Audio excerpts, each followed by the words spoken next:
그리스도인의 삶은 마음을 새롭게 하는 여정입니다. 그리고 점차 삶에서 성령님이 나타나게 되며 여러 유익을 경험하게 됩니다. 로마서 12장 1절과 2절을 보시면 그러므로 형제들아 내가 하나님의 자비하심으로 너희를 권하노니 너희 몸을 하나님이 기뻐하시는 거룩한 산제물로 드리라. 이것이 너희가 드릴 영적 예배니라. 너희는 이 세대를 본받지 말고 오직 마음을 새롭게 함으로 변화를 받아 하나님의 선하시고 기뻐하시고 온전하신 뜻이 무엇인지 분별하도록 하라. 2절에서 너희는 이 세대를 본받지 말라고 하시죠. 여기서 본받다라는 말은 어떤 틀에 맞춰 부어지다라는 뜻입니다. 다시 말해 세상으로부터의 압력이 있다는 거죠. 마귀와 불신자들과 상황으로부터 오는 압력들 말입니다. 인생을 살면서 이런 압력을 피할 수는 없습니다. 우리 모두 신생아일 때는 순수하고 깨끗하지만 성인이 될 때까지 자동적으로 그 상태를 유지할 수 없는 거죠. 우리는 결국 어떤 틀에 맞춰 녹여집니다. 단 그 녹여질 틀을 선택할 자유의지가 있을 뿐입니다. 또 변화를 받아의 헬라어는 메타몰포인데요. 메타모포시스, 즉 변태라는 단어가 여기에서 나왔습니다.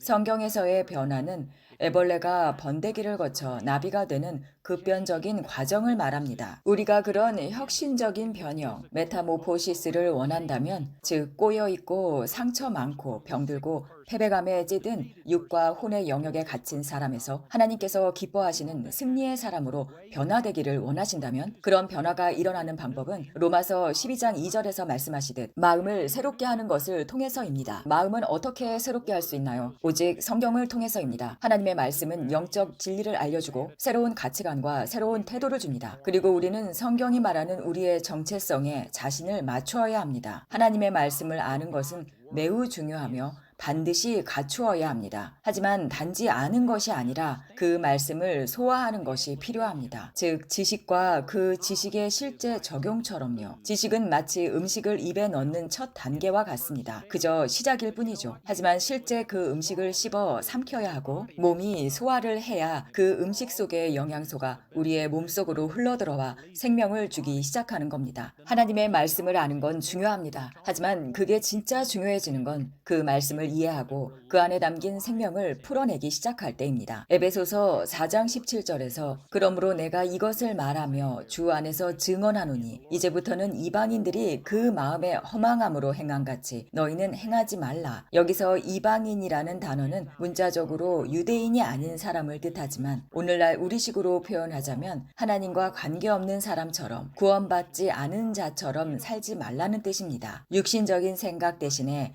영적인 생각을 하지 않는다면 하나님의 생명이 우리를 통해 흘러가는 통로가 막혀버리게 됩니다. 이와 연결되는 구절이 로마서 8장 6절인데요. 이 말씀은 이렇게 말합니다. 육신의 생각은 사망이요 영의 생각은 생명과 평안이니라. 육신적인 생각이 꼭 죄에 빠진 생각이라는 의미는 아닙니다. 물론 모든 죄는 육적인 것이긴 하지만 모든 육적인 것이 죄는 아닙니다. 육적이라는 단어는 오감에 속한 것을 의미합니다. 다시 말해 우리의 생각을 단지 오감으로 느끼고 생각하는 것만으로 지배되도록 두지 말라는 것입니다. 거듭난 우리는 그 이상을 인식할 수 있습니다. 믿음을 통해 우리의 혼은 그 이상을 알 수 있죠. 우리는 하나님의 말씀을 믿을 수 있고 눈에 보이지 않는 것들도 믿을 수 있습니다. 다르게 말하면 수학 공식처럼 생각은 생명과 평안이다.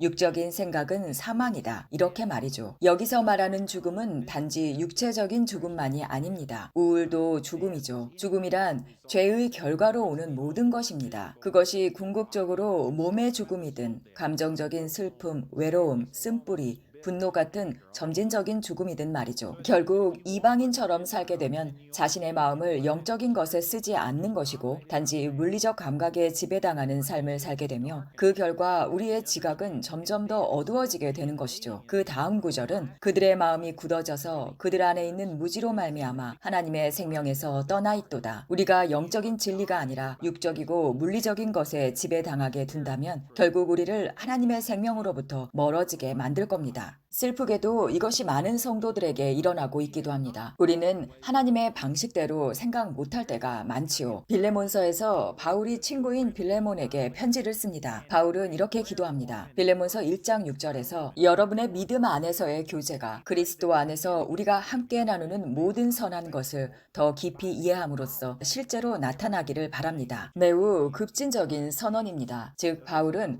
믿음이 전달되고 풀어나가고 전이되는 그 과정이 실제적이길 원한다고 합니다. 여기서 effective는 실제로 작동하고 열매를 맺는다는 의미입니다. 어떻게 하면 될까요? 바울은 그리스도 예수 안에 있는 네 안에 모든 선한 것을 깊이 깨달음으로 라고 말하죠. 그는 더 많은 믿음을 받음으로 실제로 나타난다고 말하지 않았고 하나님의 새로운 기름 부음이나 갑절의 분량 또는 더 큰 능력을 받기를 기도하지 않았습니다. 이런 표현들은 우리가 자주 듣고 합니다. 하지만 하나님은 이미 다 이루셨습니다. 다만 우리가 마음을 새롭게 하는 과정이 있고 그것은 즉각적으로 안 될 뿐입니다. 하나의 개념이 인생을 완전히 바꾸기는 어렵더라도 그 하나가 너무나 근본적이어서 변화의 여정에 물꼬를 터줍니다. 그러나 인내가 필요하죠. 그러면 차차 혼의 영역에서 성숙과 깨달음이 일어납니다. 그 하나의 진리가 우리의 삶을 놀랍도록 변화시킵니다. 그리고 우리에게 그 진리를 믿는 믿음을 주셨습니다. 우리는 마음을 새롭게 할 수 있고 마음을 새롭게 하면 변화를 경험하게 되며 그 변화는 우리의 육의 영역에서도 하나님의 선하시고 기뻐하시고 온전하신 뜻이 드러나게 할 것입니다. 지금까지 나눈 이 말씀을